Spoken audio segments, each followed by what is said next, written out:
Albero caduto sulla folla a Venezia, aperta un'inchiesta per lesioni colpose gravi, ora a carico di ignoti. Gli inquirenti vogliono fare luce sulla catena di controlli e manutenzioni del verde pubblico. La ferita più grave resta in rianimazione. Coppia di ladri seriali arrestata dalla polizia avevano messo a segno numerosi colpi nel Padovano, nel mirino anche i premi di una pesca di beneficenza.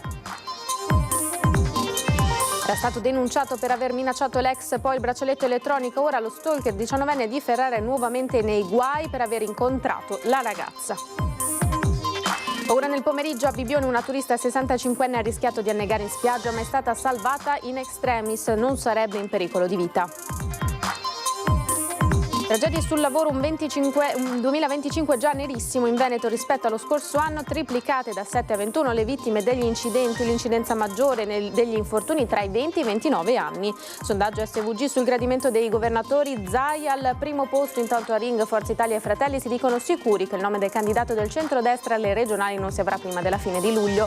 Ospedale di Chioggia che fa scuola in America e nel contempo parte il potenziamento estivo dell'emergenza urgenza con il progetto decennale vacanze sicure dell'Us3 Serenissima. Buonasera, bentrovate e bentrovati, edizione di Venezia dei nostri telegiornali. Cominciamo subito dalle notizie ancora sul caso dell'albero caduto sulla folla a Piazzale Roma. La Procura di Venezia apre un'inchiesta per lesioni colpose gravi, al momento a carico di ignoti. Il crollo del Leccio, che ha provocato 12 feriti a Piazzale Roma, poteva essere evitato o è avvenuto per un motivo fortuito e imprevedibile? Ruota attorno a questo interrogativo il fascicolo d'inchiesta contro ignoti aperto dalla Procura di Venezia con l'ipotesi di reato di lesioni colpose gravi. Attraverso le indagini della polizia locale, i magistrati intendono fare chiarezza sulla catena di controlli e manutenzione del verde pubblico a Venezia. In particolare se l'albero fosse stato o meno oggetto di verifica 3 giorni prima del crollo. Albero che intanto rimane lì, sottoposto a sequestro giudiziario e provvisorio monumento alla memoria di un evento che ha profondamente scosso la città. Le 2 ferite più gravi restano ricoverate a Mestre, una ancora in terapia intensiva. Le condizioni della signora sono stazionarie. Quindi non ci sono né peggioramenti né miglioramenti, quindi la situazione è sotto controllo, la prognosi è una prognosi riservata e noi stiamo seguendo l'evoluzione in modo tale da poter intervenire nel modo giusto al momento giusto. Accanto all'inchiesta della magistratura c'è anche un dibattito di carattere politico e amministrativo che si sta sviluppando a Cafarsetti, per il quale il Partito Democratico chiede al Comune di fare chiarezza. Noi con l'accesso agli atti abbiamo chiesto se esiste una perizia relativa all'albero che è crollato e quindi se c'era un pericolo accertato in merito proprio alle condizioni dell'albero. Chiediamo che venga fatta chiarezza sulla responsabilità politica e quindi chiediamo che con urgenza gli assessori competenti vengano in commissione a spiegare quanto è accaduto e spiegare la situazione di fatto. Ma come sia la situazione lo si chiede anche per altro verde pubblico in territorio comunale, dove oramai si sta iniziando a guardare agli alberi domandandosi il loro stato di salute. Abbiamo ricevuto tantissime segnalazioni di altri cittadini di altre zone della città che anche formalmente, quindi a mezzo PEC o a mezzo mail, hanno situazioni di pericolo o di presunto pericolo, ovviamente questo poi saranno i tecnici ad accertarlo, di alberi presenti nel nostro territorio senza mai ricevere una risposta da parte del Comune. Allora è questa la responsabilità della politica, della mancanza di ascolto, della mancanza di dialogo. Una coppia di ladri seriali arrestata dalla polizia avevano messo a segno numerosi colpi nel Padovano, nel mirino anche i premi di una pesca di beneficenza. Dal centro storico di Venezia, scappati da una gioielleria con un anello in oro e diamanti del valore di 6.000 euro, a un'abitazione di Vigonza dove avevano sottratto denaro e gioielli in oro per 7.000 euro, passando per un furto a Padova, altri 10.000 euro da una gioielleria per toccare poi Quarto d'Altino Venezia, Sacile nel Pordenonese con un colpo in un laboratorio orafo da 4.500 euro, ma anche l'Onato del Garda nel Bresciano. Sono 7 i colpi, furti aggravati, che i carabinieri di Padova hanno ricondotto a una coppia residente a Cadoneghe agli arresti domiciliari su disposizione del GIP. Un'indagine nata dall'operazione che lo scorso marzo aveva portato alla scoperta di un orafo vicentino specializzato nel riciclaggio di oro e preziosi di provenienza furtiva, dove erano state indagate 74 persone. In particolare la coppia aveva studiato un accurato modus operandi. Entrava nelle gioiellerie e fingeva fingeva di essere interessata all'acquisto di preziosi e poi, dopo aver distratto gli addetti, si impossessava di questi nascondendoli in una borsa. Azioni documentate attraverso le immagini registrate dalle telecamere delle gioiellerie colpite e dal riconoscimento da parte delle vittime. Un telefono rubato a Jesolo è stato recuperato dopo quasi un mese a Bassano del Grappa. È stata la tecnologia ad aiutare le indagini dei poliziotti che da quasi un mese erano alla ricerca di uno smartphone di alto valore economico. L'apparecchio era stato rubato lo scorso 6 maggio a Jesolo e il proprietario ne aveva denunciato il furto al locale commissariato di polizia. Le indagini per ricostruire tutti gli spostamenti del dispositivo elettronico hanno richiesto la cooperazione di diversi presidi di polizia in tutto il Veneto. La posizione geografica dello smartphone è stata alla fine individuata a Bassano del Grappa, dove gli agenti lo hanno rintracciato e recuperato. È stato così individuato e denunciato all'autorità giudiziaria anche il presunto ricettatore, anch'egli giovane come il proprietario. Era stato denunciato per aver minacciato la ex, adesso la ragazza lo ha raggiunto in treno a Ferrara. Lei va a trovare lui, prende il treno e lo raggiunge a Ferrara. Peccato che lui abbia un divieto di avvicinamento alla ragazza. Così scatta l'arresto. In sintesi, è l'ultimo capitolo di una vicenda che ha fatto discutere. All'inizio di maggio a Milano il ventenne, dopo un'aggressione alla coetanea padovana con cui aveva una relazione, era stato denunciato. Per di più sui social aveva inneggiato alla figura di Filippo Turetta, per poi pentirsene quando aveva sentito Gino Cecchettin. Adesso, a quanto risulta, a un mese di distanza, la madre della giovane avrebbe chiamato i carabinieri di Thiene per informarli che la figlia si è allontanata da casa per raggiungere in treno il ragazzo a Ferrara. Attivati, i militari della città estense sarebbero giunti in stazione notando i due giovani insieme. A quel punto per il ventenne sarebbe scattato l'arresto per violazione del divieto di avvicinamento alla vittima. Quindi, pur continuando a essere sottoposto al divieto di avvicinamento, sarebbe stato rimesso in libertà. Un intervento provvidenziale verso le 15:30 a Bibione Pineda quando una turista tedesca di circa 65 anni è entrata in acqua venendo colta improvvisamente da un malore. Gli addetti al salvataggio sono intervenuti prontamente portandola a riva e praticandole subito le manovre di rianimazione. Così la donna si è ripresa. Per precauzione in spiaggia è sceso anche l'elicottero del 118 proveniente da Treviso. La 65enne è stata quindi affidata alle cure dei sanitari e trasferita in ospedale per le successive valutazioni. Non sarebbe dunque in pericolo di vita.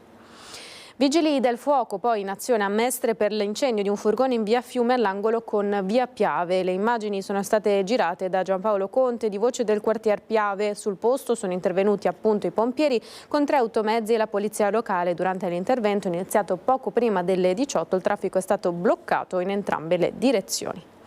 E ora parliamo di sicurezza sul lavoro nella nostra regione. Allarme infortuni gravi e mortali triplicati nel 2025 rispetto allo scorso anno. Nei primi 3 mesi del 2025 gli infortuni mortali sul lavoro in Veneto sono triplicati rispetto allo stesso periodo nel 2024, passando da 7 a 21 casi. Un trend preoccupante che accende i riflettori sull'urgenza di interventi concreti per la sicurezza dei lavoratori.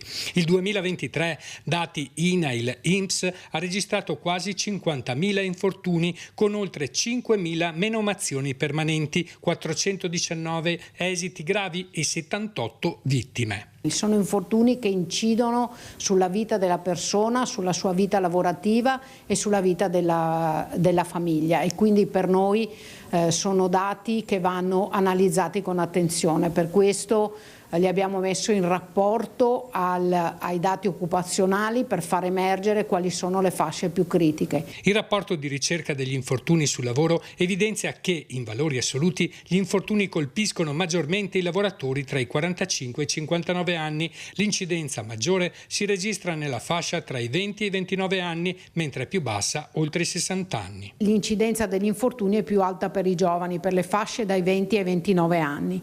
Così come si evidenzia che il genere influisce sull'infortunio e su dove avviene l'infortunio. In occasione di lavoro, quindi nei luoghi di lavoro, si infortunano di più gli uomini, in itinere si infortunano di più le donne. Dal punto di vista settoriale, le attività manifatturiere rappresentano il comparto più colpito, con il 36,8% degli infortuni denunciati in ambito industriale. La gestione agricoltura ha registrato 2080 denunce. In evidenza anche il ruolo della componente straniera. Tra i lavoratori non italiani si registra una presenza maggiore nei settori di servizi di supporto alle imprese, trasporto e magazzinaggio e attività immobiliari. Contro gli infortuni sul lavoro, il sindacato chiede un rafforzamento dei controlli e delle misure di prevenzione, ritenuti strumenti fondamentali per affrontare in modo concreto ed efficace il fenomeno. Siamo alla politica. Luca Zaia, presidente del Veneto, è il governatore italiano più gradito, seguito da Fedriga del Friuli Venezia Giulia. È quanto emerge da un sondaggio di SVG in cui i risultati sono pubblicati in esclusiva dall'ANSA.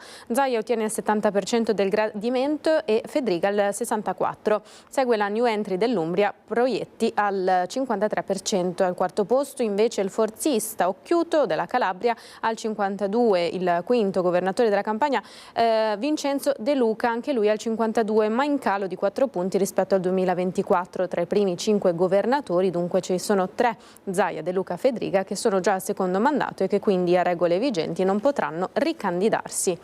E parliamo dunque di regionali. Il candidato presidente non sarà scelto prima della fine di luglio. Questa è la convinzione di Flavio Tosi, Forza Italia, e Soranzo di Fratelli d'Italia ieri sera a Ring. Vediamo. Come termine probabilmente ultimo, che poi non è detto che sia proprio l'ultimo perché in realtà di tempo ce ne serve ancora, però diciamo secondo me è plausibile entro la fine di luglio. Per quanto riguarda il programma del centrodestra, è un programma che verrà messo a punto dai consiglieri regionali e gli assessori uscenti e le segreterie dei partiti del centrodestra, e questo a prescindere dal candidato, perché che il candidato sia della Lega, sia di Forza Italia, sia di Fratelli d'Italia, comunque c'è un programma di centrodestra che verrà messo a punto dalle parti politiche. Il candidato c'è tempo senz'altro fino a fine luglio per poterlo decidere, perché poi c'è agosto, si vota a metà, fine novembre, quindi il tempo per fare la campagna elettorale c'è abbondantemente, perché le liste si presentano appunto intorno a metà ottobre, quindi il tempo c'è. La riflessione politica che fa è corretta, cioè, secondo me anch'io credo che non prima di luglio arriveremo a una individuazione. Da un lato, lo voglio anche dire, lo sa bene anche il collega Camani, che questo potrebbe anche essere diciamo normale, soprattutto dal punto di vista che per i tempi della politica è una cosa, ma il Consiglio regionale ha un assestamento da chiudere, ha alcuni disegni, tanti DDL che sono importanti, che devono entrare in aula e trovare a nostro avviso quindi c'è ancora spazio per l'operatività, e quindi questo può anche, insomma, deve tenere, almeno per come la penso io e come la pensiamo noi, insomma, noi dobbiamo essere concentrati a terminare bene al massimo la legislatura. E io credo che non abbiamo bisogno di aspettare luglio o il candidato di centrodestra per dire qual è la nostra idea di Veneto, qual è la nostra idea di società e di sanità veneta per migliorare il benessere dei nostri territori, la nostra proposta politica. E quindi io sono d'accordo con Manera, noi decideremo prima di luglio, perché noi non decidiamo sulla base di accordi romani, che pure c'entrano, non voglio fare quella che vive nella montagna del sapone. E ora parliamo di sanità, delle studentesse americane in pratica all'ospedale di Chioggia, mentre inizia il potenziamento estivo del fronte dell'emergenza urgenza.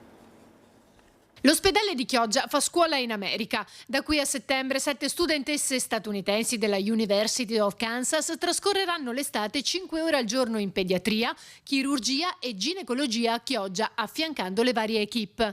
Questo programma formativo si unisce al potenziamento estivo dell'emergenza urgenza con il progetto decennale Vacanze Sicure dell'Ulstre Serenissima. In questi anni siamo cresciuti, gli investimenti sono importanti, 1.300.000 euro e oltre è una cosa che vuol dire tanto. ma soprattutto vuol dire tante professionalità, tante competenze che si impegnano in questo periodo per dare il massimo soprattutto di sicurezza sui luoghi dove i nostri concittadini trovano un attimo di riposo durante l'estate. Con nuovi mezzi e attività, visori a panoramica amplificata, quad di soccorso, ambubike e sistemi diagnostici amplificati in ospedale. Sono solo alcuni dei 42 progetti realizzati, oltre al potenziamento dei trasporti secondari e mezzi di soccorso dedicati alla stagione estiva. Nelle spiagge sono stati istituiti 4 ambulatori infermieristici negli stabilimenti Ascot, Stella Maris, Astoria e Camping Smeraldo, più un presidio ambulanza a Isola Verde. In primis mette assieme tutta l'area delle urgenze e emergenza, potenziando i pronto soccorsi e gli ambulatori in spiaggia, e poi sul territorio va incontro alle problematiche di stagione, il caldo per gli anziani e la prevenzione in ambito sanitario, per capire esattamente quali sono le problematiche e creare una sanità migliore a misura del turista. Attivata anche la possibilità tra i villeggianti di proseguire l'attività di dialisi. Sono già 17 i pazienti fuori regione che ne usufruiscono in questo giugno. E poi i progetti in spiaggia con il cardiologo, sotto il sole con occhi protetti, litorale sicuro con la Capitaneria di Porto. Garantire ovviamente la sicurezza sanitaria è una questione veramente di primaria importanza, anche perché il turista che viene e sa che ci sono anche questi mezzi a disposizione per poter intervenire celermente e in maniera ovviamente professionale, fa ben sperare che ovviamente il turista possa rimanere tranquillo e comodamente a trascorrere le proprie vacanze. 3 giorni per rafforzare la collaborazione tra il mondo civile e quello militare di fronte alle emergenze. Venezia ospita il 18° summit dei comandi CIMIC per il reparto delle interforze della NATO. Noi veniamo fuori da un ventennio in cui abbiamo lavorato molto in quello che tecnicamente si definisce il non Article 5, cioè tutte quelle operazioni di supporto alla pace e per la stabilizzazione dei paesi.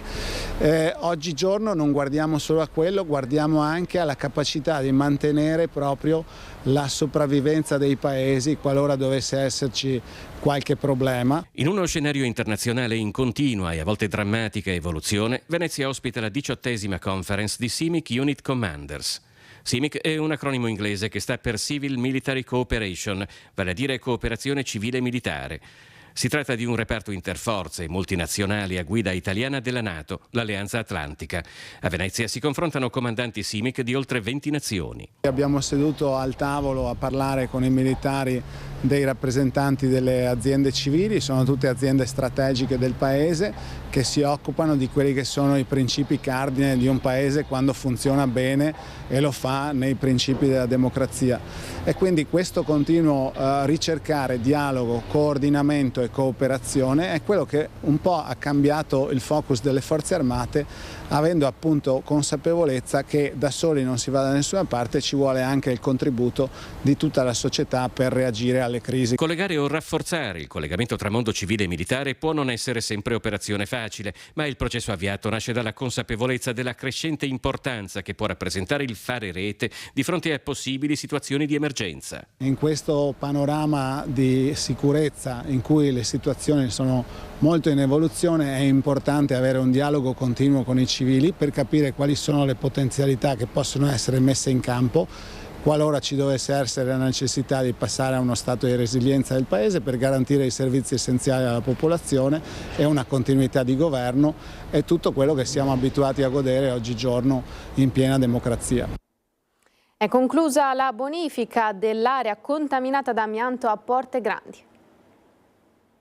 Un'area abbandonata per oltre 10 anni, contaminata da amianto e degrado, rinasce a nuova vita. A Porte Grandi, nel comune di Quarto d'Altino, si è conclusa con successo l'operazione di bonifica dell'ex consorzio agrario, un intervento atteso da tempo da cittadini e ora finalmente realtà. La bonifica, frutto di una collaborazione tra il comune e l'Agenzia del Demanio, ha portato alla rimozione di oltre 9.200 metri quadrati di copertura in amianto e allo smaltimento di 4.300 tonnellate di rifiuti. Il costo complessivo dell'intervento, pari a 560.000 euro, è stato sostenuto in maniera congiunta dallo Stato e dall'amministrazione locale. Il 22 maggio scorso, con decreto ufficiale, lo Stato ha trasferito gratuitamente l'area bonificata al comune di Quarto d'Altino. La consegna formale è avvenuta con la firma dell'accordo tra l'ufficio del demanio e il sindaco Claudio Grosso. Ora il futuro dell'area è tracciato, sarà realizzato un grande parco urbano di oltre 27.000 metri quadrati, con spazi verdi, percorsi pedonali,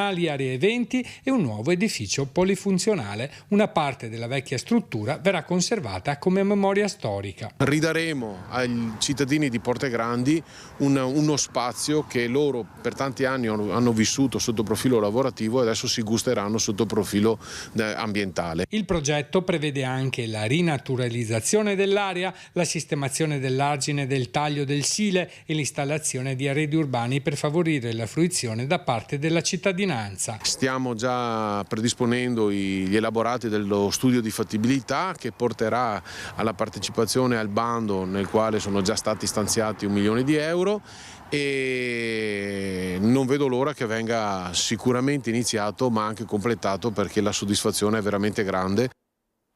Si chiude così il telegiornale di Venezia. A seguire come sempre le previsioni del tempo. A tutti non resta che augurare una buona serata. Arrivederci.